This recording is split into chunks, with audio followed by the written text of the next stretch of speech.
بسم اللہ الرحمن الرحیم نحمدہ ونصلی ونسلم علی رسولہ الکریم۔ آج کا حلقہ کشف المحجوب حضرت پیر علی حجویری رحمۃ اللہ تعالی علیہ کی کتاب کشف المحجوب سے ہم سبقاً پڑھ رہے ہیں۔ آپ فرماتے ہیں کہ حضرت عمر بن سالم نیشاپوری رحمۃ اللہ علیہ کے احوال کے بارے میں کہ وہ تبع تابعین میں سے ایک مشائخ خراسان کے پیشوا اور اپنے وقت کے بے مثل بزرگ عمر ابو الحفص عمر بن السالم نیشاپوری الحدادی نہایت ہی بزرگ اور بلند مرتبہ صوفیہ میں شمار ہوتا تھا اور سب مشائخ کے ممدوح تھے۔ ابو عبداللہ کے صحبت یافتہ اور حضرت احمد کے رفیق تھے، اور شاہ شجاع ایسے شخص سے چل کر آپ کی زیارت کے لیے آتے۔ ایک مرتبہ آپ بغداد میں مشائخ کی زیارت کے لیے تشریف لے گئے، لیکن آپ عربی بول نہ سکتے تھے۔ جب بغداد پہنچے تو آپ کے عرادت مندوں سے ایک شخص سے کہا، یہ بہت بری بات ہے کہ خراسان کے شیخ المشائخ کو ترجمان کی ضرورت ہو۔ جب مسجد شونیزیہ میں آئے تو سب مشائخ بھی وہاں آئے اور حضرت جنید بغدادی رحمۃ اللہ علیہ بھی تشریف لائے۔ آپ نے ان مشائخ سے ایسی فصیح عربی میں کلام فرمایا کہ آپ کی فصاحت سے سب دنگ رہ گئے۔ آپ سے مشائخ نے سوال کیا کہ جوان مردی کیا ہے؟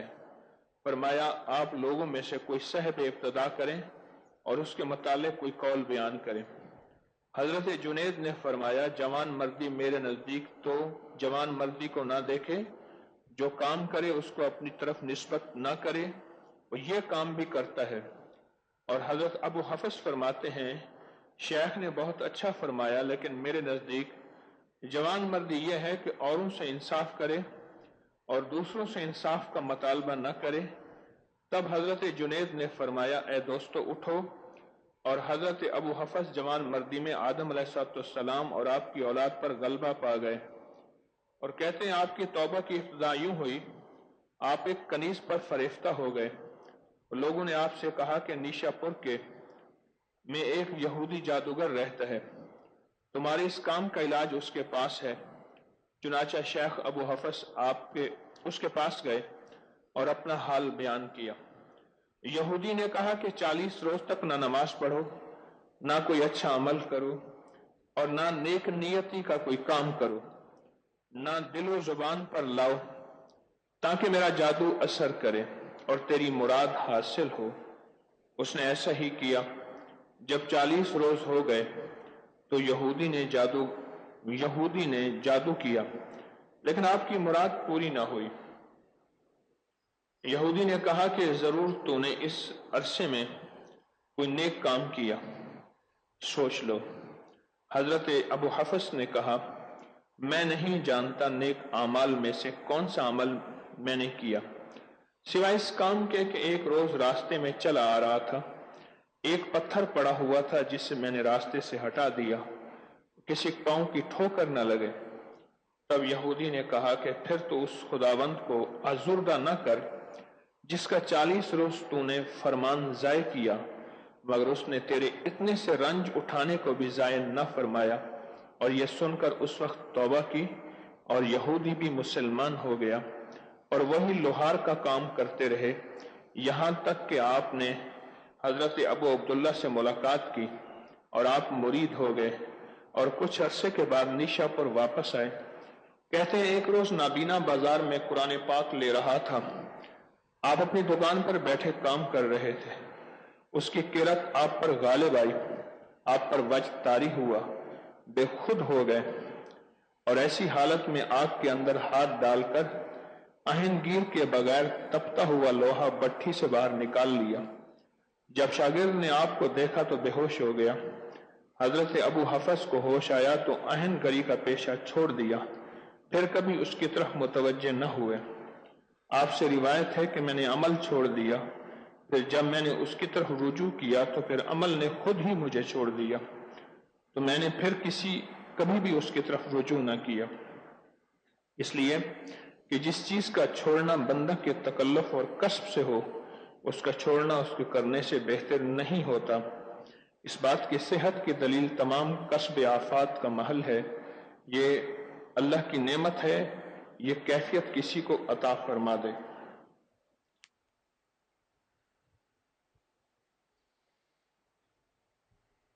ساری زندگی اللہ پاک کی نافرمانی کرتا رہا، پھر بھی ایک دفعہ کہتے ہیں لفظ یا رحمان تو عرش سے 3 دفعہ آواز آتی ہے، رحمان اور رحیم بندے کو پکارنے والے، رحمان اور رحیم رب کو پکارنے والے بندے، بول کیا مانگتا ہے، کیا چاہتا ہے۔ 40 دن تک جی بھر کے نافرمانی کی، 40 دن تک جی بھر کے نافرمانی کی، اور پھر 40 دن کے بعد صرف ایک نیکی کی، ایک پتھر ہٹا دیے۔ یاد رکھیے گا اللہ جل شانہ کے ہاں مومن کی ایک ایک نیکی کی بہت قدردانی ہے۔ جو میرا رب بندوں سے شکوے کرتا ہے وما قدر اللہ حق قدرہ، میرے بندے تم نے میری قدر ہی نہ کی، وہ رب نعوذ باللہ بے قدرہ کیسے ہو سکتا ہے؟ چھوٹے سے چھوٹے عمل کی قدردانی اللہ کی بارگاہ میں موجود ہے کہ میرے بندے تو چھوٹا سا عمل کر لے، ہم تیری قدر کریں گے۔ چھوٹا سا عمل کر لے، چھوٹا سا، اٹھے ہوئے قدم، اٹھی ہوئی نظریں، پھیلے ہوئے ہاتھ خیر کی طرف، اللہ کے ہاں اس کی بہت قدردانی ہے۔ حتیٰ کہ اگر شر کی طرف بھی قدم اٹھیں، نافرمانی کی طرف بھی قدم اٹھیں، تو اللہ پاک جل شانہ فرشتوں کو کہتے ہیں ٹھہر جاؤ، اس کی توبہ کا انتظار کرو۔ اور پھر اس نے توبہ نہیں کی اور نام اعمال میں لکھ دیا، پھر موت تک میرا اللہ اس کی توبہ کا انتظار کرتا ہے، موت تک توبہ کا انتظار کرتا ہے، اور پھر اس کی شان کریمی بڑھتی چلی جاتی ہے، اور اتنی بڑھتی ہے کہ موت کے بعد بھی اس کی رحمت انتظار میں ہے۔ کوئی صدقہ جاریہ چھوڑ کے گیا ہو، چلو اس کو بڑھاتے جاؤ اور اس کی قبر کو ٹھنڈا کرتے جاؤ۔ عائشہ صدیقہ رضی اللہ تعالیٰ عنہ فرماتی ہیں اللہ کے حبیب میرے آقا صلی اللہ تعالی علیہ وسلم کا فرمان ہے، کچھ بندے ایسے ہوں گے جو قبروں میں جائیں گے تو جہنمی ہوں گے، آپ کے فرمان کا مفہوم ہے، اور جب اٹھیں گے تو جنتی ہوں گے۔ سیدہ نے فرمایا کہ یا رسول اللہ یہ کیسے ممکن ہے؟ فرمایا کچھ خیریں، صدقہ جاریہ، کچھ عمل ایسے چھوڑ کے جائیں گے، اللہ ان کی خیر اور ثواب بندے کو قبر میں پہنچاتے رہیں گے، پہنچتے پہنچتے پہنچتے حتیٰ کہ ایک وقت ایسا آئے گا کہ اس کی نیکیاں بڑھ جائیں گی اور اس کے گناہ تھوڑے ہو جائیں گے۔ مثقال ذرۃ خیرا یرا، ہم تو ایک ایک ذرے کو پھر تولیں گے، نیکیاں بڑھ جائیں گی اور اس کے گناہ تھوڑے رہ جائیں گے، اور اللہ پاک اس کو جنتیوں میں شامل کر دیں گے، اور وہ قبر میں جب دفن ہوگا جہنمی تھا، لیکن جب قبر سے اٹھا جنتی تھا۔ میرے رب کی رحمت موت کے بعد بھی انتظار کرتی رہتی ہے، اور یہ میرے آپ کے پیمانے ہیں، واللہ یضاعف لمن یشاء، میرا اللہ چاہتا ہے تو پل میں بڑھا بھی دیتا ہے، اور اللہ چاہے تو اسے کسی بندے کے نہ نیکیوں کی ضرورت ہے نہ اعمال کی، وہ تو اپنی شان کریمی سے ایک پل میں چاہے بخش دے۔ بے شمار واقعات ہیں۔ آپ کی ہوئی نیکی چھوٹی سی نیکی، یعنی 40 دن اس نے، جادوگر نے کہا کہ کوئی خیر نہ کر اور گناہ ہی گناہ کر، اور اس نے جی بھر کے نافرمانیاں کی، ایک نیکی کر لی اور وہ بھی چھوٹی سی، راستے میں سے پتھر ہٹا دیا، اور کوئی نیکی بظاہر نظر نہیں آتی، لیکن اس جادوگر کا جادو اس پہ اثر نہ کیا اس نے۔ یہ اس بات کی واضح دلیل ہے جو لوگ جادو سے نجات چاہتے ہیں اور چاہتے ہیں کہ جادو ان پہ اثر نہ کرے، یہ اس بات کی واضح دلیل ہے، اور چاہتے ہیں کہ جادو ان پہ اثر نہ کرے، وہ خیر کو اپنائیں، نیکیوں کا کام کریں، اور نیکیوں کی طرف بہت زیادہ توجہ کریں. یہ میں حقیقت عرض کر رہا ہوں. نیکیوں کی طرف اگر توجہ کریں گے تو نیکیاں خود خیر بن کے اس سے ارد گرد ایک حفاظت کی دیوار بنا دیں گے. نور کی، روح کی، روحانیت کی حفاظت کی ایک دیوار بن جائے گی.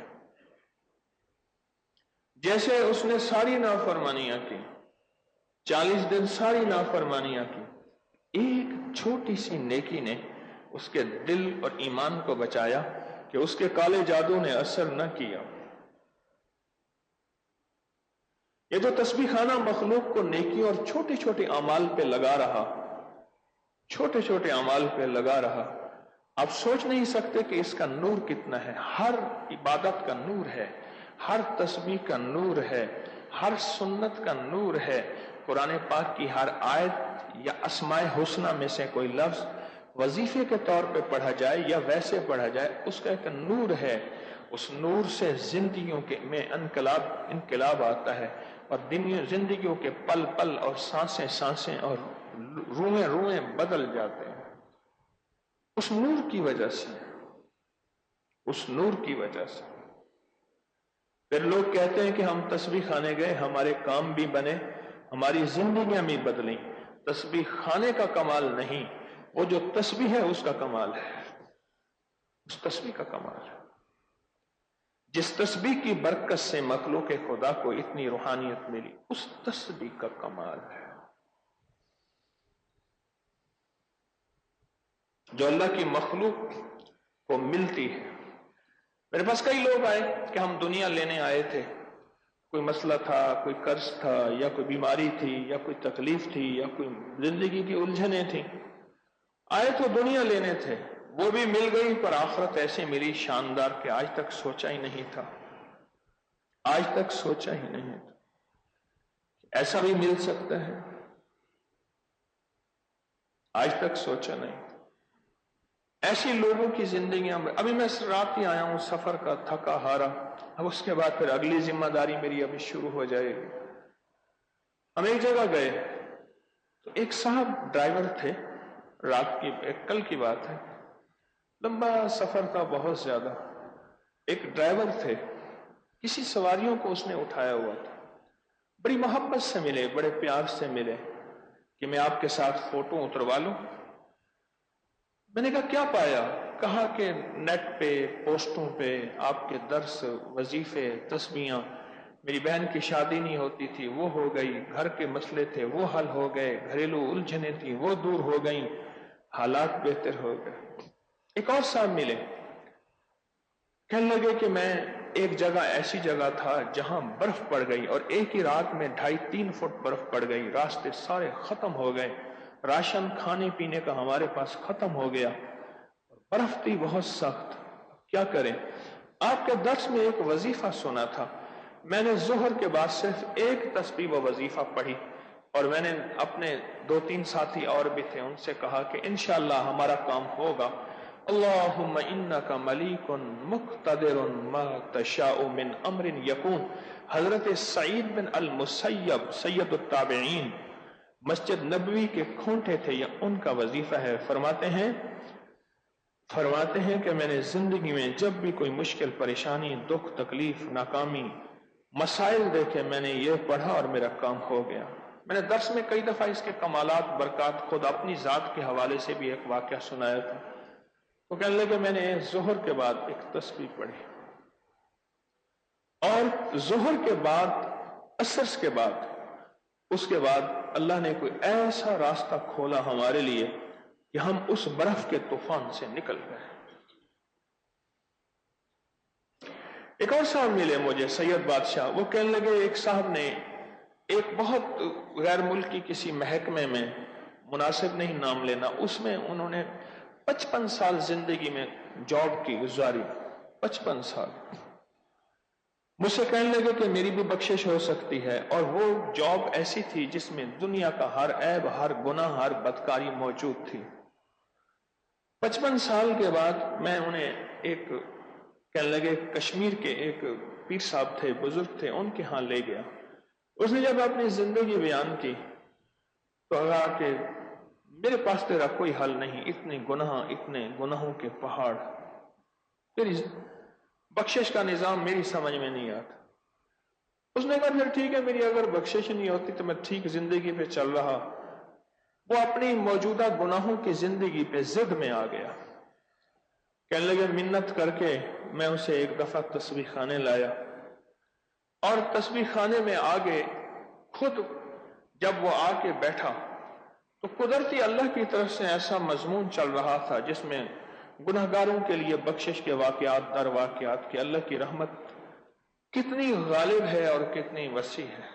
کہا وہ سنتا رہا، پھر پھوٹ پھوٹ کے رویا کہ مجھے تو یہیں آ کے جو ہے کچھ سامان ملا ہے بخشش کا، کوئی سہارا ملا ہے، کوئی آسرا ملا ہے۔ پھوٹ پھوٹ کے رویا، اور پھر اس کی زندگی بدل گئی۔ 7 سالہ دور چرخ تھا ساغر کا ایک جام، 7 سالہ دور چرخ تھا ساغر کا ایک جام، نکلے جو میں کدے سے تو دنیا بدل گئی۔ بس ایک بجلی سے پہلے کوندی، پھر اس کے آگے خبر نہیں ہے، پہلو کو جو دیکھتا ہوں تو دل نہیں ہے، جگر نہیں ہے۔ اس کی زندگی ایسی بدلی۔ پھر جب اس کی موت کا وقت آیا تو کہا کہ موبائل میں وہ ویڈیو موجود ہے کہ اس نے 2 دفعہ کلمہ پڑھا۔ اب سوچ نہیں سکتے لوگوں کو اس میٹھی میٹھی تبلیغ کی گہرائی کے بعض اوقات کسی کو سمجھ نہیں آتی کہ ہے کیا، اور اس کے اندر حقائق کیا ہیں۔ ہم ایک بہت بڑے ویرانے میں گئے پرسوں، اتنا دور ویرانہ تھا، اتنا دور جس کی حد نہیں۔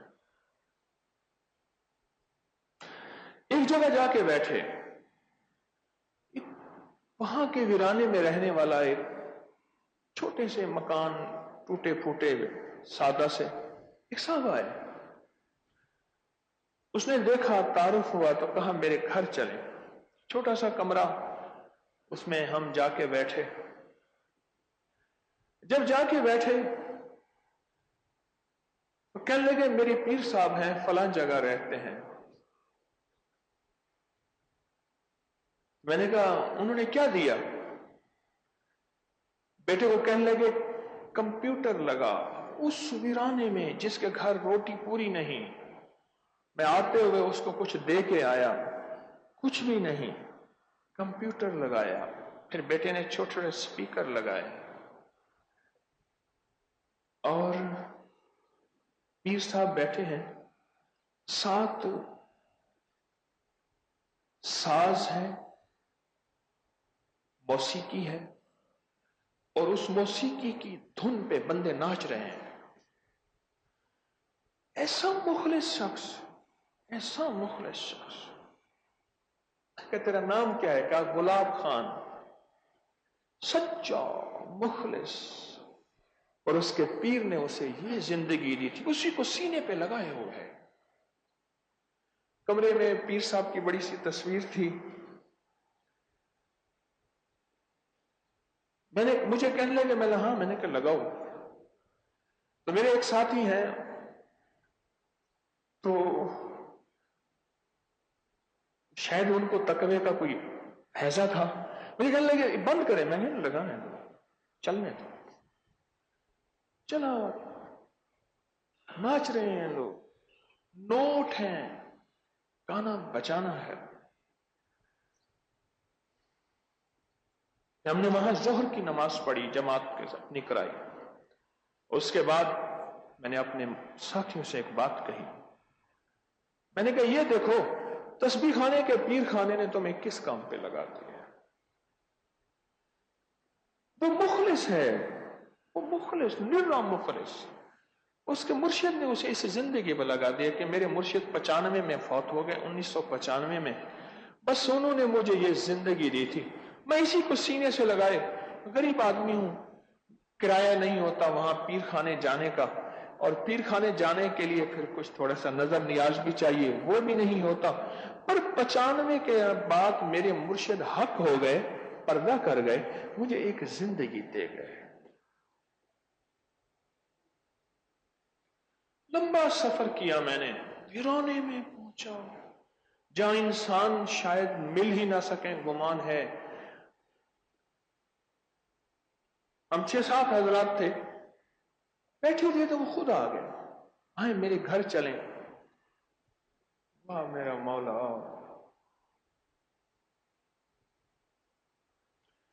اس کی زندگی میں صرف وہی کچھ ہے، بس اس کی زندگی میں اس کا ساری زندگی کا سامان کھٹیا وٹیا وہ یہی کچھ ہے. تسبیحانہ مسنون اعمال، اکابر کی زندگی، قرآن کی آیات، تسبیحات. اور پھر ہمارے کچھ لوگوں کو ایک شک پیدا ہوا کہ شاید میں وظیفے بنا رہا ہوں یا بتا رہا ہوں، بنا رہا ہوں یا بتا رہا ہوں. جو وظائف تسبیحات کی ترکیب ہے، تعداد ہے، یہ بھی قرآن و حدیث سے ثابت بھی ہے، یا جو میں زندگی دے رہا ہوں ہمارے اکابر سے، محدثین سے، مفسرین سے، صلحاء سے، یہ ثابت بھی ہے. تو ہمارے تسبیح خانے کے علماء نے ایک پیج بنایا، اس کا نام ہے اکابر پر اعتماد.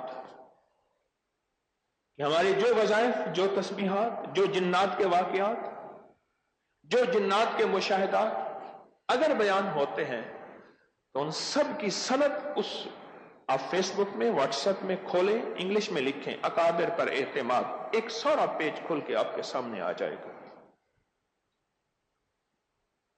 کہ ہماری زندگی میں جو بھی ہم بتا رہے ہیں ایک سند ہے، ایک سند ہے.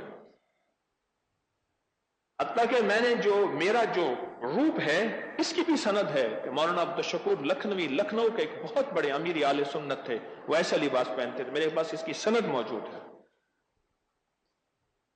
گلے میں اگر میں مالا پہنتا ہوں تو اس کی سند موجود ہے اکابر سے. اصل میں سبق ہی بھول گیا. ہم نے آل رسول کسی اور کے حوالے کر دیے، اولیاء کسی اور کے حوالے کر دیے، وظائف کی دنیا کہیں اور کے حوالے کر دی، خالی ہو کے بیٹھ گئے. وظائف، تسبیحات جو ہمارے اکابر دیتے تھے. مجھے سندھ کے مخلصین نے یہ بات بتائی، انہوں نے کہا کہ حضرت شیخ الہند، بڑے بڑے حضرت مدین رحمت اللہ علیہ کا وہاں جمع ہوئے، لمبی بات ہے، فرمانے لگے اگر لوگوں کا ایمان اور عقائد بچانے ہیں، بڑوں کی نبضوں پہ ہاتھ دیکھیں، بڑوں کی نبضوں پہ، امت کی نبضوں پہ کیا ہاتھ ہے. تو ہر اسٹیشن پہ ایک پیر بٹھائیں جو لوگوں کو تعویذ دے اور وظیفے بتائے اور دم کرے. کیونکہ پہلے تھا ہی اسٹیشن، کوچیں گاڑیاں تو تھی ہی نہیں. پہلے اونٹ گدے گاڑیاں تھیں، پھر ریلوے لائن بچ گئی، اسٹیشن تھے. ساری زندگی کا نظام تھا ہی اسٹیشن. ہر اسٹیشن پہ ایک پیر بٹھائیں جو لوگوں کو تعویذ دے، پھونک مارے، دم کرے. لوگوں کا ایمان بچ جائے گا، عقیدہ بچ جائے گا، اور لوگوں کو دین پہ لانے کا ایک بہترین طریقہ ہے. میں ابھی سفر میں دوستوں سے ایک بات کر رہا تھا، دو معاشرے کے افراد ہیں جن کا معاشرے پہ گہرا اثر ہے، ان کی بات کا اثر ہوتا ہے. ایک معالج، ایک پیر. حکیم ڈاکٹر معالج، یہ نہیں کھانا، یہ کھانا ہے، اس وقت اٹھنا ہے، اس وقت جاگنا ہے، یہ آپ کی سارے چارٹ میں یہ کاٹا ہے، یہ کھانی ہے، یہ ٹک کر دیا، یہ نہیں کھانی. کہتے ہیں وہ ڈاکٹر نے منع کیا نا، میں نہیں کھا سکتا، حکیم نے منع کیا، میں نہیں کھا سکتا. اچھا بد پرہیزی کر رہا ہوں، احساس ہوتا ہے منع ہے، بد پرہیزی کر رہا ہوں، بس تھوڑا سا ایک احساس ہے کہ میرے معالج نے مجھے منع کیا ہے. معاشرے میں دو شخصیات کا بہت زیادہ اثر ہے. ایک پیر کا، پیر جو زندگی دیتا ہے، وہ زندگی. گلاب خان واہ ویرانے میں بیٹھا، اس زندگی کو سینے سے لگائے بیٹھا ہے. واہ گلاب خان، واہ بڑا مخلص، زندگی کو سینے سے لگائے بیٹھا. مجھے گلاب خان نے سچ بتائیں بہت کچھ سیکھنے کو دے دی. گھنٹہ ڈیڑھ اس کے گھر بیٹھے، پھر ظہر پڑی، پھر میں نے کہا اب سفر کریں، آگے سفر کرنا ہے، پر میں نے کہا غلام خان زندہ باد، تیرے خلوص، تیرے اندر کی جو طلب ہے نا، میں اسی کو شاباش دیتا ہوں، قصور میرا ہے، میں تجھے سچی منزل نہ دے سکا، قصور میرا ہے، تجھے جو منزل کسی نے دی تو نے اسی کو سینے سے لگایا ہوا ہے۔ تسبیح خانہ لوگوں کو کیا دیتا ہے؟ تسبیح خانے نے انسانیت کو کیا دیا ہے؟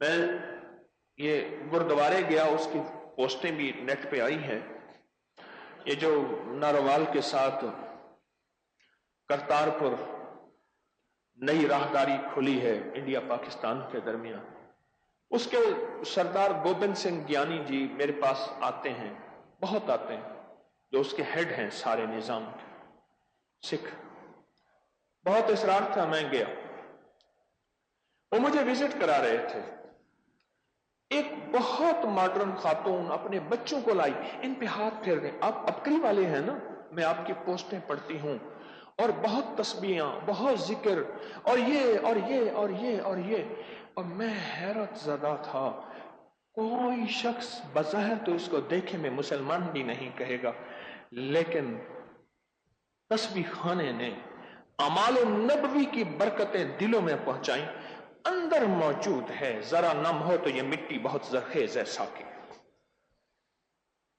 اندر موجود ہے، میرے تو گمان میں نہیں تھا۔ میں نے ایک درویش سے عرض کیا، اللہ والے سے، میں کہا وہ شہرت بہت زیادہ ہے، اخلاص کی چونڈی نہیں ہے، ایسے لفظ کا، چونڈی کہتے ہیں چٹکی کو، تو مجھ سے کہنے لگے شہرت کے لیے دن رات محنت کی ہے؟ میں نے کہا نہیں، ایسی اللہ کی طرف سے ہوئی، کہا جس نے دی ہے بس وہی حفاظت بھی کرے گا، وہی سنبھالے گا بھی صحیح۔ فیس بک پہ کہاں کروڑوں ہر مہینے، کیا نظام، کہاں سے کہاں، میگزین، ایک زندگی ہے، اور اس زندگی کے ذریعے آپ لوگوں کو بدل دے رہے ہیں۔ مجھے حضرت خاصی رحمت اللہ علیہ کے حضرت مولانا حبیب الرحمان صاحب نے فرمانے لگے، میرے پاس بہت لوگ آئے، باتیں سنی، پھر میں نے خود سنا، اور اس بات پہ مجھے خلافت دی کہ فرمانے لگے کہ میں نے حیرت انگیز بات یہ دیکھی ہے کہ آپ لوگوں کو بدل دے رہے ہیں۔ میں نے کہا جی میں سمجھا نہیں، کہا وہ جو ہمارے اکابر ترتیب، اہل اللہ، وظائف، تسبیحات، ذکر، اللہ سے مانگنا، اللہ سے لینا، کہ لوگوں زندگی مال سے نہیں اعمال سے، وہ ترتیب آپ لوگوں کو دے رہے ہیں، اور لوگ تسبیح مصلے سے جڑ رہے ہیں، بدل دے رہے ہیں۔ اگر یہ نہ دیا تو غرض مند دیوانہ ہوتا ہے، شرک اور بدعت کی طرف مائل ہوگا۔ شاہ الیاس رحمت اللہ علیہ کے پاس نظام الدین کے مرکز میں ایک شخص آیا، لو لہان، کپڑے پھٹے ہوئے، تو آپ کہتے ہیں حضرت کہ اللہ سے ہوتا ہے، مخلوق سے نہیں ہوتا، یہ نظام الدین اولیاء کے دربار کے ساتھ بہت بڑے شرک ہو رہے، آپ انہیں نہیں روکتے؟ میں نے ایک بندے کو روکا تو پھر انہوں نے مجھے مارا اور یہ حال کر دی۔ شاہ الیاس رحمت اللہ علیہ نے فرمایا یہی تو میں کہتا ہوں، مجھ سے دعوت دینا سیکھ لے، اس وقت جو کر رہا تھا تو اسے نہ روکتا، کوئی غرض مند تھا، کوئی دیوانہ تھا، پھر اس سے پیار کرتا، محبت کرتا، منت خوشامد کرتا، اور اس کو بعد اس کو کہتا۔ انہی درویش حضرت نظام الدین اولیاء خواجہ غریب نواز نے ایک نفل بتائے حاجت کے، اور کوئی وظیفہ بتائے اللہ سے مانگنے کا، میں تجھے نہ بتا دوں، میں تجھے نہ بتا دوں، اور تھا تو غرض مند دیوانہ۔ اللہ رحمت اللہ علیہ فرماتے تھے کہ بکری کو ڈنڈا دکھاؤ بھاگ جائے گی، گھاس دکھاؤ آ جائے گی، انسان بھی ایسے ہے، جہاں نفع ملے گا وہیں آئے گا،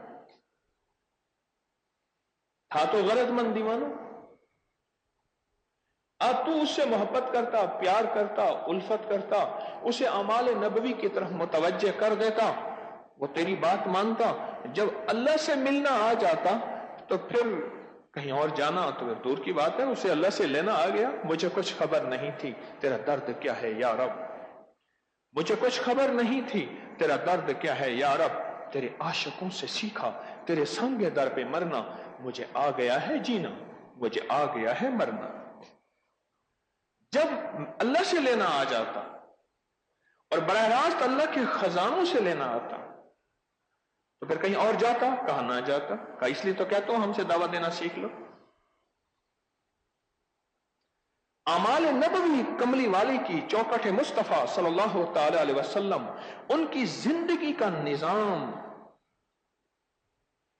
میں پوری تاریخ کی سیرت میں، میرا مطالعہ کمزور ہے، مجھے آج تک یاد نہیں میرے آقا کملی والے کی کسی مسلک کی تاریخ میں نے نہیں پڑھا کہ حضور کی بارگاہ میں کوئی شخص آیا اور حضور نے تھپکی دی اور کہا جا کامیاب ہے، نہیں، ہر بندے کو کسی عمل پہ لگایا ہے۔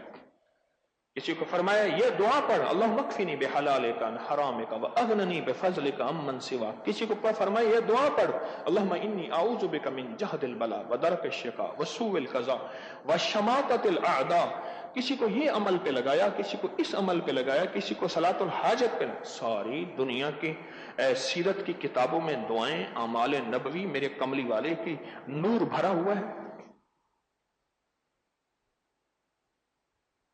تسبیحانہ امت کو اس خیر میں لگا رہا کہ چھوٹی سی نیکی کر لے وہاں جادو اثر نہیں کرے گا۔ حضرت پیر علی حجوی رحمت اللہ علیہ نے اپنی کتاب کے 26ویں باب میں یہ بات فرمائی ہے، اثر نہیں کرے گا، جادو اثر نہیں کرے گا۔ کیوں؟ اعمال نبوی کا ایک نور ہے، کملی والے کے مبارک مقدس مطہر منور اعمال کا ایک نور ہے، ایک حصار ہے، اور اس کی وجہ سے اللہ شیطانی چیزوں کو دور کرتا ہے، فرشتوں کی حفاظت، فرشتوں کی برکتوں اور رحمتوں میں اللہ کے فضل میں آ جاتا ہے، وہ نور ہے۔ تسبیحانہ دن رات اس بات کی محنت کر رہا، انسانیت کو کیا لگا رہا، گلاب خان بھی ایک زندگی لے کے چل رہا، کیوں؟ اس کے مرشد نے دی ہے۔ دو بندوں کا معاشرے میں سخت ترین اثر ہے، ایک پیر کا ایک معالج کا، میری زندگی کا نچوڑ ہے یہ۔ اس کے پیر نے اسے ان راہوں پہ لگا دیا۔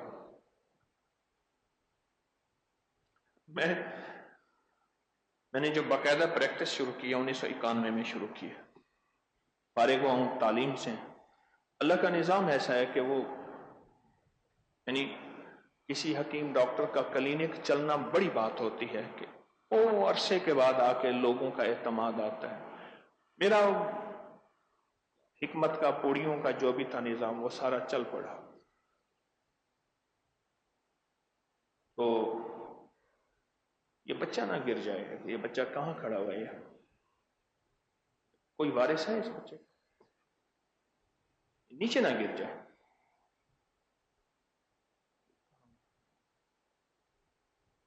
تو ہمارے ایک پروفیسر تھے، ہمیں میڈیسن پڑھاتے تھے، بہت جلالی بندے تھے، والی بال کے بڑے چیمپئن تھے، بہت بڑے، بہت پرفیکٹ۔ اچھا، جس سال ہمیں انہوں نے فرسٹ ایئر میں پڑھایا، 4th ایئر تک پڑھاتے تھے، تو اس سال وہ ریٹائر ہو گئے۔ ایک دفعہ نا اچانک کئی سالوں کے بعد، یعنی کئی سالوں سے مراد یہ کہ میری پریکٹس کو ابھی پہلا سال تھا، تو کیونکہ میں کئی سالوں کے بعد ہی وہاں سے فارغ ہوا کالج سے، اچانک آ گئے۔ میں اٹھا، پہلے چپ کر کے بیٹھے رہو، میں نے سنا ہے تیری پریکٹس چل پڑی ہے، تیرا طریقہ کار دیکھنے آیا ہوں۔ ٹھیک ہے، میں کہا کھانا تجھے، میں نے کہا چپ کر کے بیٹھا رہو، سختی سے۔ ٹھیک، میں لوگوں کو وظیفہ بتا رہا ہوں، دوائی کی پوڑیاں دے رہا ہوں، ہمارے یہاں فقیروں کے پاس تو یہی کچھ ہوتا ہے۔ بیٹھے رہے بیٹھے رہے بیٹھے رہے، اٹھ کے جانے لگے تو کہا تو ناکام ہو جائے گا، میرا زندگی کا تجربہ ہے ساری عمر کا۔ میں کہ جی وجہ، کہنے لگے پوری دوائی تو بالکل ٹھیک دے رہا ہے، تیری تشخیص بھی ٹھیک ہے، تجویز بھی ٹھیک ہے، بھئی تو لوگوں کو جو وظیفے بتا رہا، تیرے ساتھ ایک ٹوکری پڑی ہونی چاہیے تھی تویزوں کی، دھونی، تویزیں، اگربتیاں، یہ چیزیں دیتا. وہ لوگ فرض نماز سے چلے گئے، فرض عین سے چلے گئے، تو لوگوں کو تسبیحاں بتا رہا. میں نے کہا سر میرے مرشد نے یہی ترتیب بتائی ہے، کل تو ناکام ہو جائے. ان کا تجزیہ ٹھیک تھا، پھر ایک ان کو فالج ہو گیا آخری زندگی کے مرض الوفات میں گیا تو زبان میں ذرا لکنت تھی، مجھ سے پوچھا کیا حال ہے تیری پریکٹس میں، کہ جی اور بڑھ گئی. کہ اللہ پھر تیرے ساتھ کوئی دعائیں ہیں، میرا تجزیہ یہی ہے کہ تیرے پاس کسی کو نہیں آنا چاہیے. وہ سچ کہہ رہے تھے، ان کی دلیل سچ تھی کہ امت فرائض سے چلی گئی ہے. حکیم الاسلام حضرت کاریمہ تیسو رحمۃ اللہ والے گزرے ہیں، انہوں نے لکھا ہے، عجیب بات لکھی ہے جو میرے مزاج کی چونکہ تھی، ذوق کی، مجھے اچھی لگی. اور میں اللہ کے حبیب صلی اللہ تعالی علیہ وسلم نے سب سے پہلے جو مکہ والوں کو دعوت دی وہ دنیا اور مال اور اقتدار اور حکومت کی دعوت دی، آخرت کی نہیں دی. کیا دعوت دی؟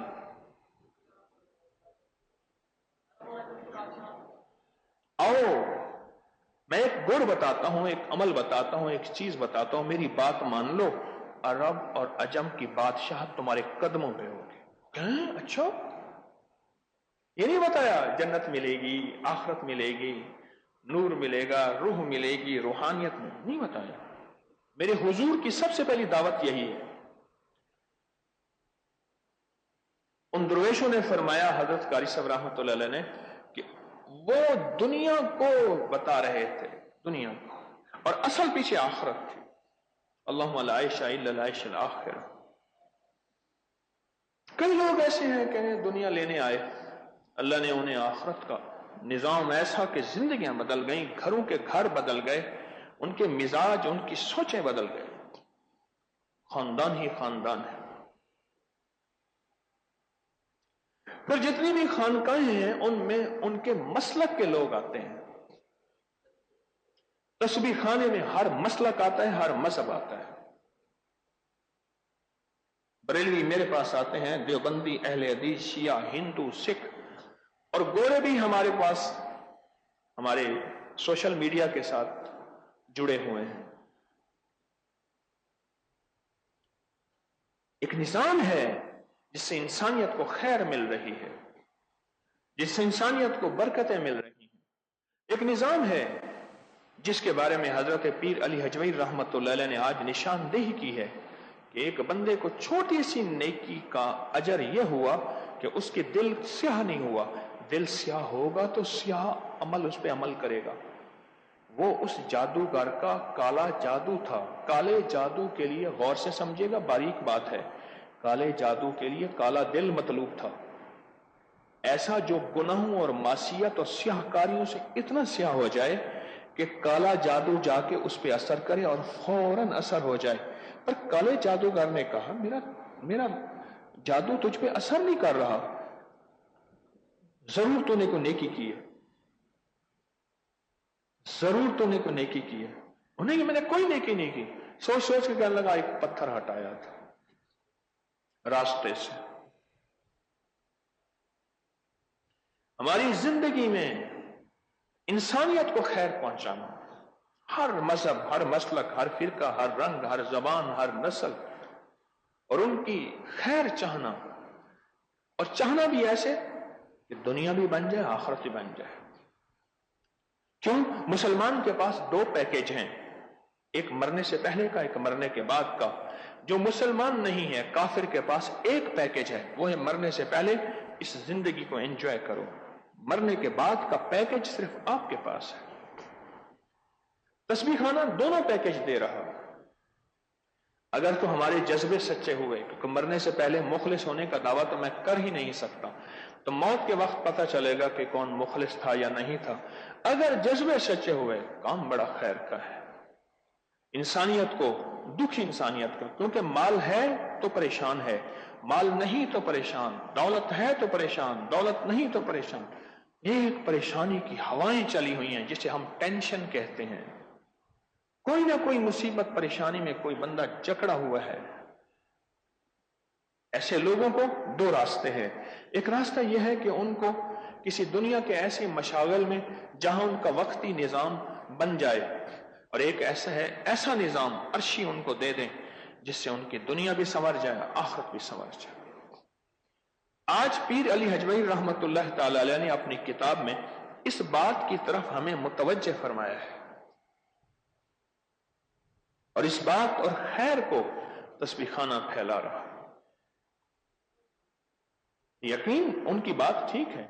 جس دور میں لوگ فرضوں سے چلے جائیں اور اللہ کے فضل سے محض اس کے نام کی برکت سے تسبیح خانے کی ایسا نظام اللہ کی رحمت سے چلا کہ لوگ فرضوں پہ بھی آئے اور نوافل پہ بھی آئے اور اعمال نبوی کی طرف متوجہ ہوئے، اور اللہ نے ان کو یقین عطا کیا کہ نہیں، ہم تسبیح مصلح اعمال کے ساتھ جڑیں گے، ہمارے کام بن جائیں گے، اور بنتے ہیں، مسائل حل ہوتے ہیں.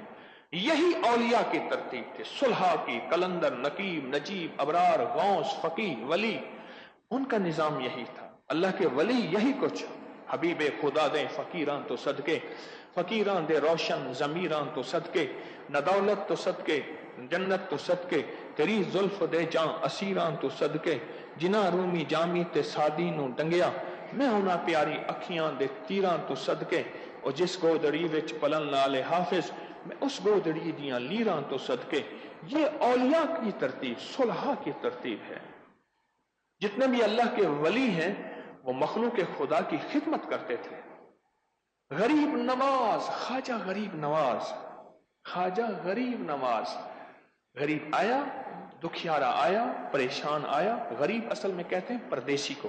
لیس الغریب غریب الشام والیمن ان الغریب غریب اللحد والکفن سفری غریب وزادی لن یبلغنی قوتی ذوفت والموت یطلبنی. اصل غریب کہتے ہیں پردیسی کو. غریب نواز، فقیر، غریب، پردیسی جو آیا، درویش نے اس کو اس کی دکھیاروں، غم کے ماروں کی راہیں دے دیں، راستہ دے دیا، مانگنا دے دیا، کوئی اللہ اللہ دے دی، اس کا مسئلہ حل ہو گیا. غریب نواز. اور اولیاء کے ساتھ اکثر سخی لفظ لکھا جاتا ہے، سخی. اور پھر یہ بھی لکھا جاتا ہے کہ ان کے دسترخوان پہ 2 مہینے 3 دن کچھ بھی نہیں ہوتا تھا کھانے پہ. وہ سخی کس چیز کے تھے؟ وہ تو خود تھا ہی نہیں. وہ سخی سے مراد ضروری نہیں کہ مال کے سخی ہوں. جب ان کے پاس مال ہوتا تھا تو وہ لٹا دیتے تھے. فقیر طمع نہیں کرتا، غور سے سنیے گا، طمع نہیں کرتا، منع نہیں کرتا، جمع نہیں کرتا. طمع نہیں کرتا، منع نہیں کرتا، جمع نہیں کرتا. وہ غریب نواز، وہ سخی کیا تھے؟ وہ سخی وہ تھے کہ ان کے پاس سینوں میں کوئی راز ہے، اللہ اللہ ہے، مخلوق کے نفع کے لیے کوئی تحفہ ہے، کوئی نعمت ہے، مخلوق کو لوٹا دی. یہی آل رسول کا زندگی کا اسلوب تھا، نظام تھا.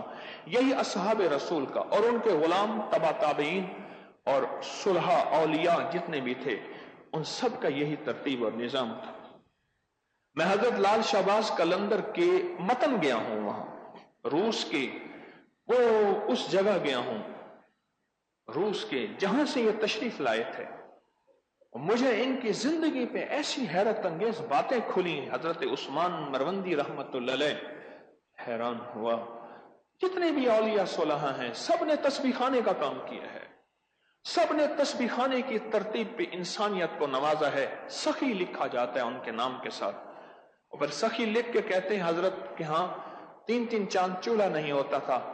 اللہ کے نبی کے ہاں بھی ہے، اولیاء کے ہاں بھی ہے. حضرت شاہ عبد القادر صاحب رحمۃ اللہ علیہ، میں اس دن مکئی کی روٹی کھا رہا تھا جمعے والے دن، تو مجھے اپنے ساتھیوں کو سنایا.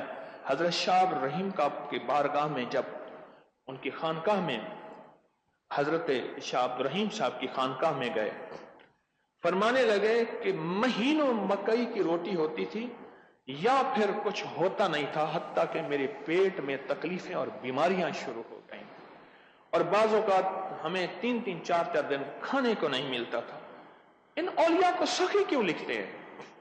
ہم سمجھتے ہیں شاید سخی کا تعلق یہ ہے کہ جھولیاں بھر کے مال اشرفیوں کی، جواہر کی دیتے ہیں. نہیں، جس طرح مال کا ہدیہ ہے اس طرح اعمال کا ہدیہ ہے. مخلوق خدا آئی سخی خواجہ غریب نواز کی آستانے پہ، درگاہ پہ، آستانے اور درگاہ پہ، اور ہمارا تسبیح خانہ نام نیا نہیں ہے. یہ سیڑھیاں اترنے کے ساتھ ایک فلیکس لگا ہوا ہے، وہاں پڑھیں کہ تسبیح خانہ بھی سند کے ساتھ ہے. کتنے بڑے بڑے اولیاء تھے جن کی آستانوں اور خانقاہوں کا نام تسبیح خانہ تھا. کوئی چیز سند کے بغیر نہیں ہے. اگر میرے علم کی کمی ہے میں اسے سند کے بغیر کہتا ہوں.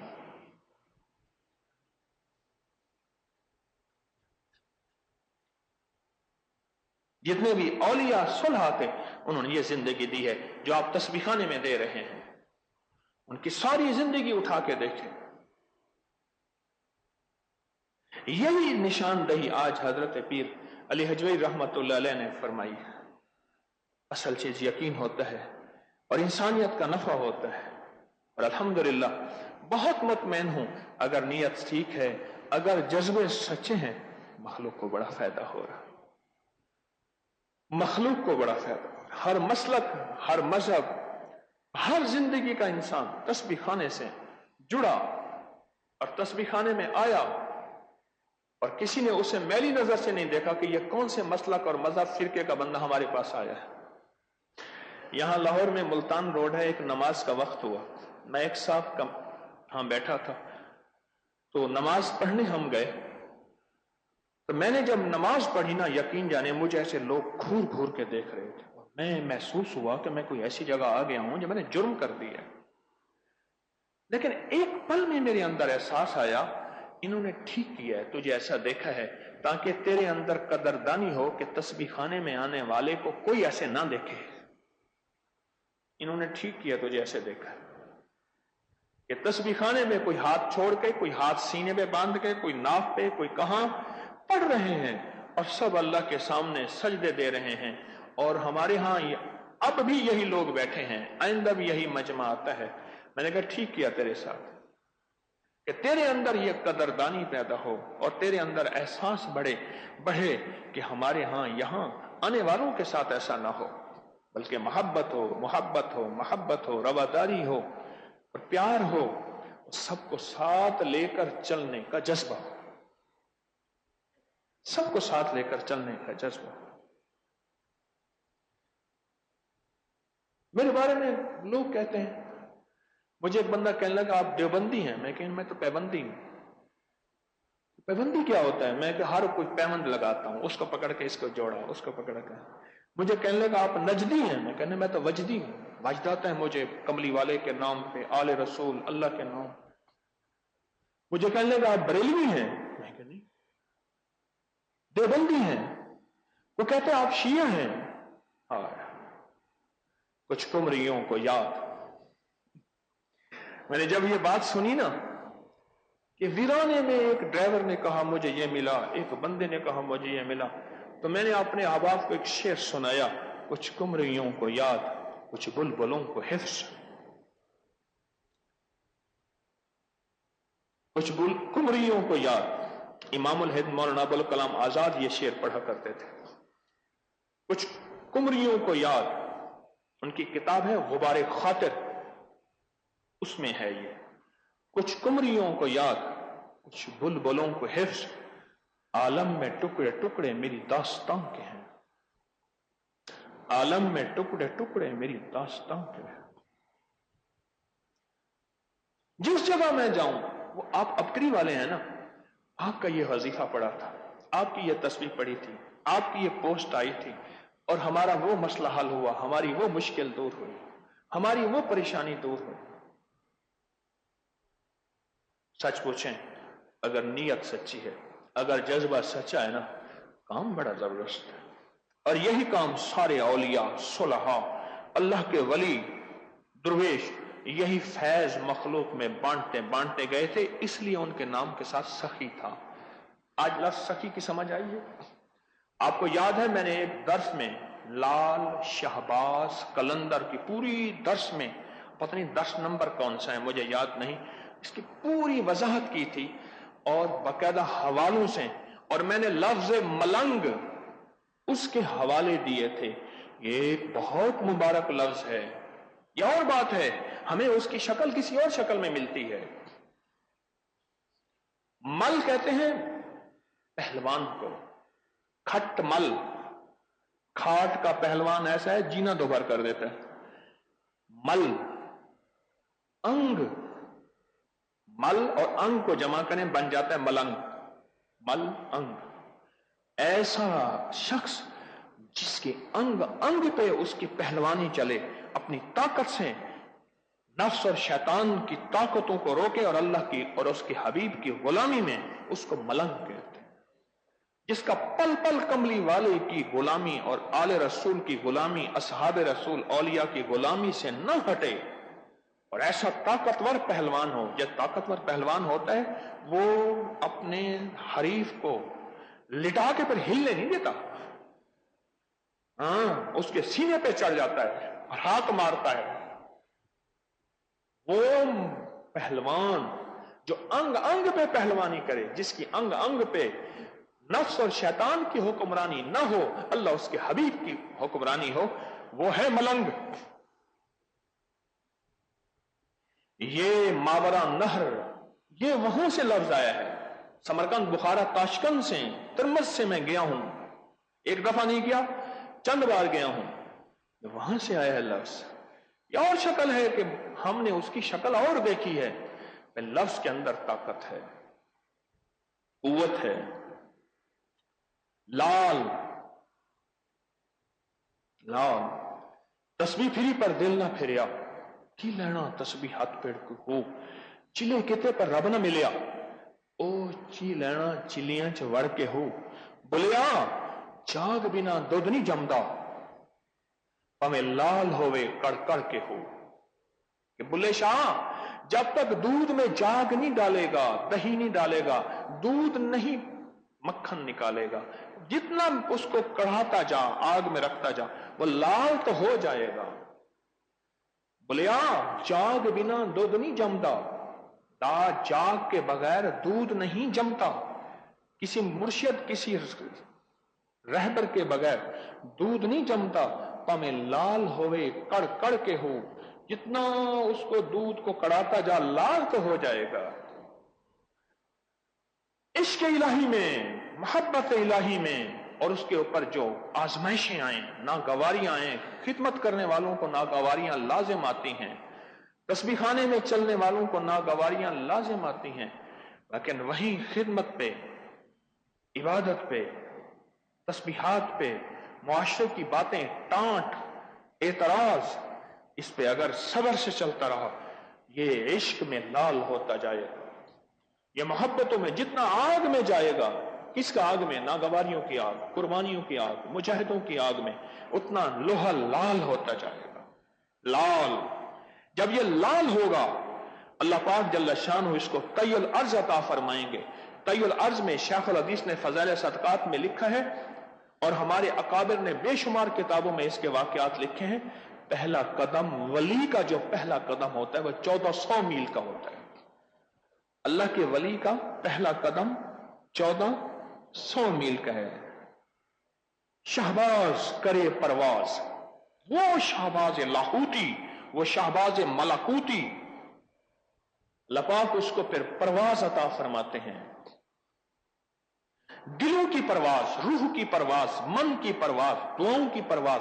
ان کی پرواز اتنی تیز ہوتی ہے کہ مالک بن دینار رحمت اللہ علیہ کشتی میں بیٹھے ہیں، اور کشتی میں بیٹھے ہوئے خستہ حالت تھی، اور لوگوں نے جو ہے ان پہ چھلکے پھینکنے شروع کر دیے، مذاقیں کرنی شروع کر دی. کنڈکٹر آیا کرایہ لینے والا، انہوں نے کہا بابا کرایہ دو. 1 درہم کرایہ دیا. اس نے کہا میں بھی مذاق میں حصہ ملاؤں. انہوں نے بابا جی یہ تو سکہ 2 نمبر ہے، کھوٹا ہے، اٹھا کے سمندر میں پھینک دیا. اور دے. انہوں نے بابا میرے پاس تو تھا ہی یہی. اور اس نے کہا، سب نے کہا اس بابے کو اٹھا کے سمندر میں پھینک دو. جب دیکھا نا کہ اب یہ سمندر میں پھینکنے لگے، ایسے اوپر دیکھا، یہ قبولیت کی پرواز ہے. یہ شہباز لاہوتی ہے جس کی عرشوں کے اربوں میل دور اوپر ایک وسیع سطح ہے. پہلا آسمان، دوسرا آسمان، اربوں. ایک پل میں ایسے دیکھا، اور کشتی کے چاروں طرف منہ میں مچھلیاں سکے لے کے آئیں. دیکھا ہاں میرا یہ سکہ ہے، بابا یہ سکہ تھا؟ انہوں نے کہا اللہ کے واسطے معاف کر دیں، ہم نے تجھے پہچانا نہیں، کن فی الدنیا غریبا، دنیا میں ایسے وقت گزارو تمہیں کوئی پہچان نہ سکے۔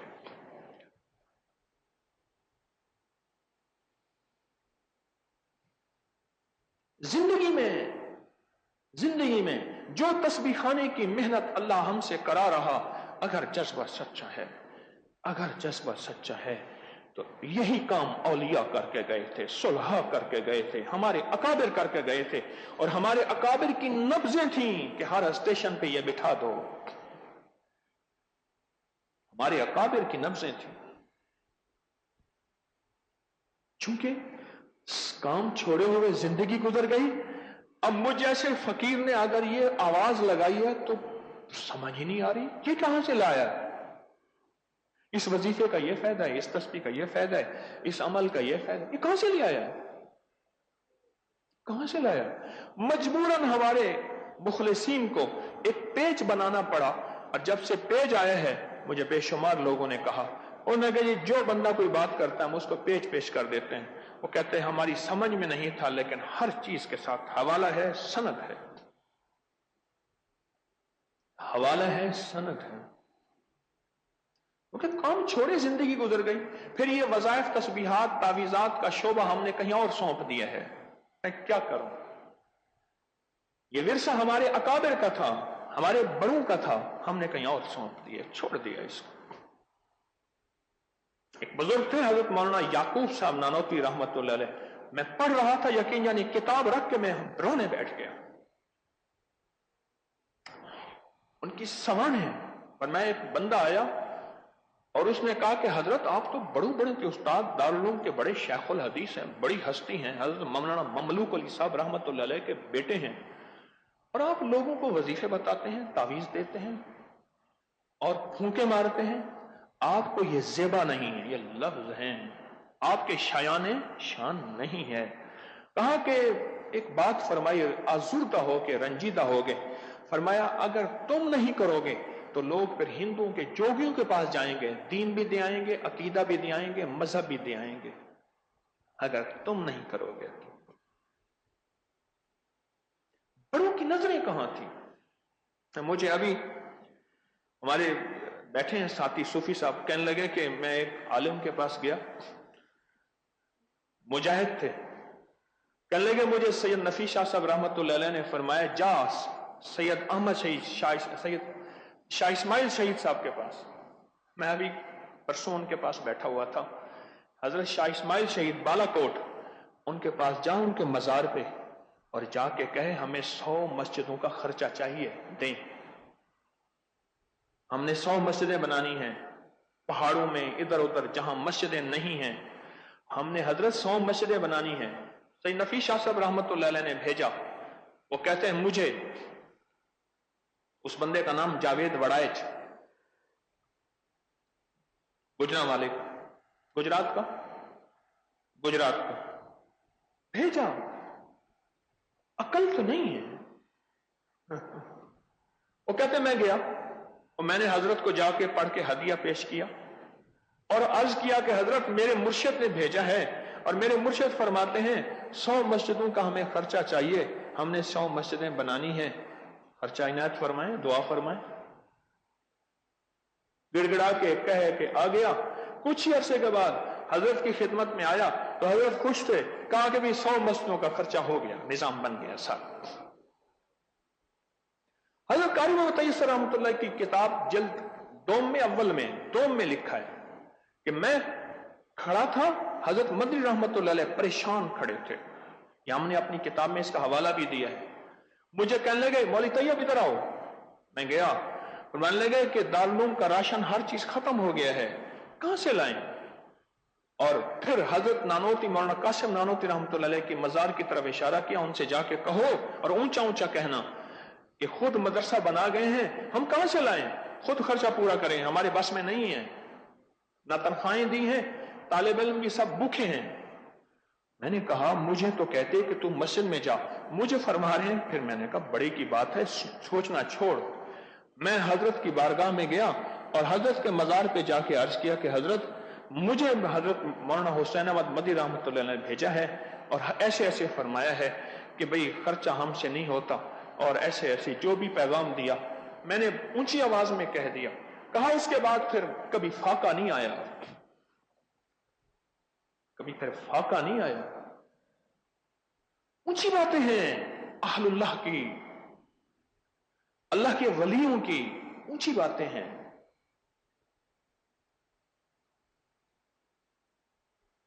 اونچی باتیں ہیں. یہی زندگی کی ترتیب جو ہمارے اکابر کی ہے. بس اکابر سے اگر ہٹیں گے تو گمراہی ہے. جو ہمارے اکابر کی ترتیب ہے یہ تسبیح خانہ پوری امت کو دے رہا ہے، سارے عالم کو دے رہا ہے. اگر شرک تھا تو میرے اکابر شرک کبھی نہیں کر سکتے. میرے اکابر ہمیں سچی زندگی سرتی ترتیب پر چھوڑ کر گئے ہیں. ہماری عقل میں کمی آ سکتی ہے، نہ ان کے علم میں کمی، نہ ان کے عقل میں کمی، نہ ان کے شعور میں کمی، نہ ان کے انتخاب میں کمی. یہ اولیاء صلح کا ایک نظام ہے جس کو ہم تسبیح خانہ کہتے ہیں. اللہ پاک ہمارے جذبوں کو خیر عطا کرے. اللہ پاک ہمارے جذبوں کو، معذرت ہے تھکا ہوا ہوں، پھر اب اگلی نشست، اگلا نظام، سفر در سفر. ایک وقت آئے گا سفر کٹ ہی جائے گا. اللہ پاک اگلے سفر میں عافیتیں عطا فرمائے. تو اب بیٹھ کے مراقبہ کریں گے. مراقبے کی تھوڑی سی ترکیب میں آپ کی خدمت میں عرض کر دوں. ہاں، یہ درس ہے 7 مئی 2019، 2 رمضان بعد نماز تراویح کا، کہ کلندر کی حقیقت. میں نے جب کلندر کے لفظ کلندر کو بیان کیا، کلندر لال کی وضاحت، شہباز کی وضاحت، کلندر کی وضاحت. یہ درس ہے 7 مئی 2019، 7 مئی 2019، 2 رمضان تراویح کے بعد کا درس ہے، ہمارے نیٹ پہ پڑا ہوا ہے. تو اب بیٹھ کے مراقبہ کریں گے. ذکر زبان کی عبادت ہے، یاد رکھیے گا. ذکر زبان کی عبادت ہے اور مراقبہ دل کی عبادت ہے. اجڑے دل کو آباد کر، اجڑے دل کو آباد کر، کر گھن عمل اج وقت ہے. ابتدا نازک بدن تھی سی زمین اندر دفن، دفن پوشاک ہو سی تیرا کفن، کر گھن عمل اج وقت ہے. یہ دل کی عبادت ہے، دل کی عبادت ہے. اچھا پہلے عادت بنا لیں، ایک وقت آئے گا عبادت بن جائے گی. پہلے عادت بنا لیں، ایک وقت آئے گا عبادت بن جائے گی. سر جھکایا، تصور کیا کہ عرش الہی سے نور میرے دل پہ آ رہا اور میرا دل اللہ اللہ اللہ. بس یہ سادہ سی ترکیب. بیٹھے ہیں، جی میں ہے کہ در پر کسی کے پڑا رہوں، سر زیر بار منت درباں کیے ہوئے. جی چاہتا ہے پھر وہی فرصت کے رات دن بیٹھا رہوں تصور جانا کیے ہوئے. بیٹھا رہوں تصور جانا کیے ہوئے. عادت تو بنائے، ایک وقت آئے گا وہ عبادت بن جائے گی. تو سر نیچے جھکا کے ہم تھوڑی دیر کے لیے تصور میں ڈوب جائیں گے کہ عرش الہی سے نور میرے دل پہ آ رہا اور میرا دل اللہ اللہ کہہ رہا. پھر اپنے گھر میں تنہائیوں میں اس کی مشق کریں، مشق کریں. یہاں تھوڑی سی مشق ہے، تنہائیوں میں اس کی مشق کریں. سچ بتاؤں، میری طرف دیکھیں، کچھ بھی نہ ملا پر اللہ کے ہاں یہ مجاہدہ اور قربانی، اللہ کے ہاں اس کی بڑی قیمت ہے. قیامت کے دن میرے اللہ فرمائیں گے اچھا تو ان لوگوں میں سے تھا، اولیاء بڑے بڑے مراقبے کرتے تھے، کئی کئی سال کئی کئی دن، تو انہی میں سے تھا، آ نہ سکا. پر اصل مطلوب تو میں تھا نا. سارے مراقبوں ساری تسبیح کا مطلوب تو میں تھا. آج میں موجود ہوں. جا جنت کے جس دروازے سے چلا جا. کیوں؟ میں جو ساری زندگی حج کی نیت کرتا رہا، محنت کرتا رہا، حج نہ کر سکا، اللہ اسے قیامت کے دن کامل حاجیوں کے ساتھ کھڑے کریں گے۔ مراقبہ کرتا رہا، دل کی آنکھ کھولی نہ سکی غفلت سے، پر محنت کرتا رہا۔ اے جوش جنوں بیکار نہ رہے، کچھ خاک اڑا ویرانے کی، دیوانہ بھی بننا مشکل نہیں، صورت تو بنا دیوانوں سے۔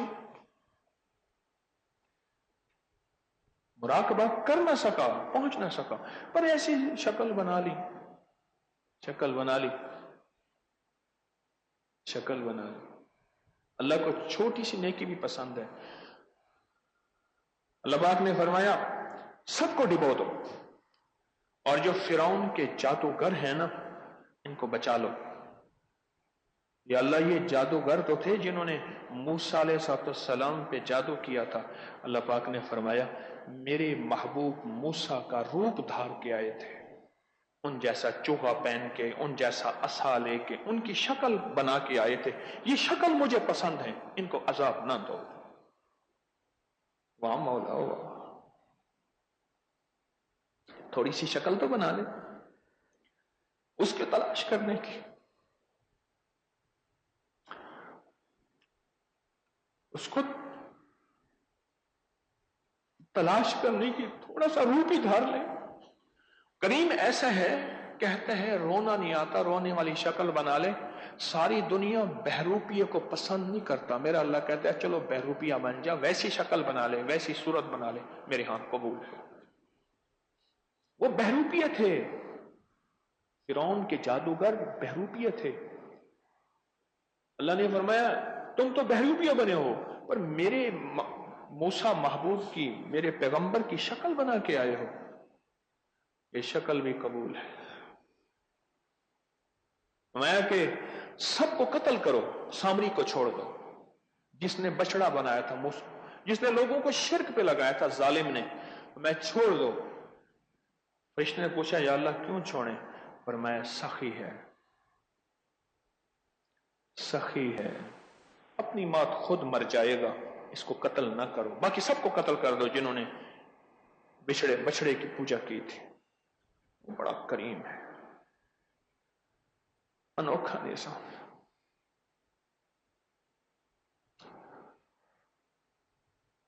اب بیٹھ کے مراقبہ کریں گے، اللہ کے نام کا سخت تصور دھیان کے ساتھ ڈوب کے، پھر اپنے گھر میں اس کی مشق کریں گے، پھر انشاءاللہ دعا ہوگی۔ سر جھکا کے اللہ کے نام کے تصور میں ڈوب جائیں، لا الہ الا اللہ محمد الرسول۔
لا إله إلا الله محمد رسول الله يا أول الأولين ويا آخر الآخرين يا ذا القوة المتين يا راحم المساكين يا أرحم الراحمين يا أكرم الأكرمين يا أجود الأجودين يا ذا الجلال والإكرام.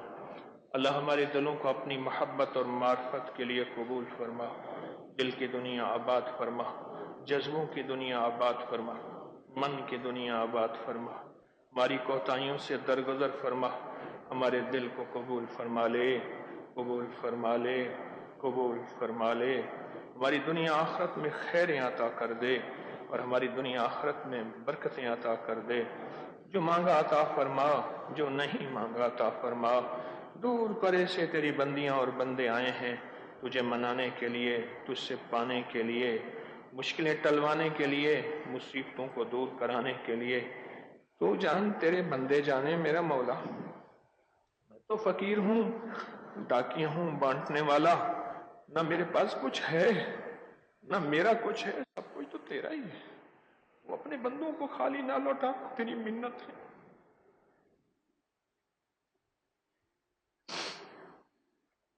تیری مہربانی ہے.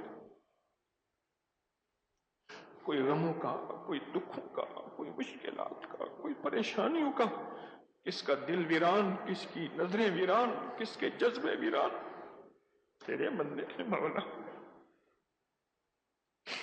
جب تیرے ماننے والے کم ہو جائیں تو مولا پھر یہ کمزور ماننے والوں کو قبول کر ہی لے.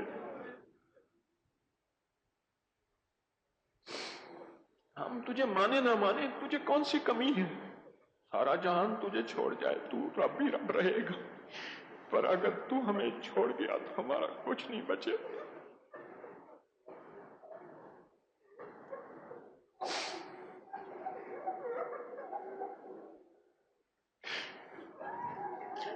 آج اگر مولا تیری اماں ہوتی نا، اماں کے پاس جاتے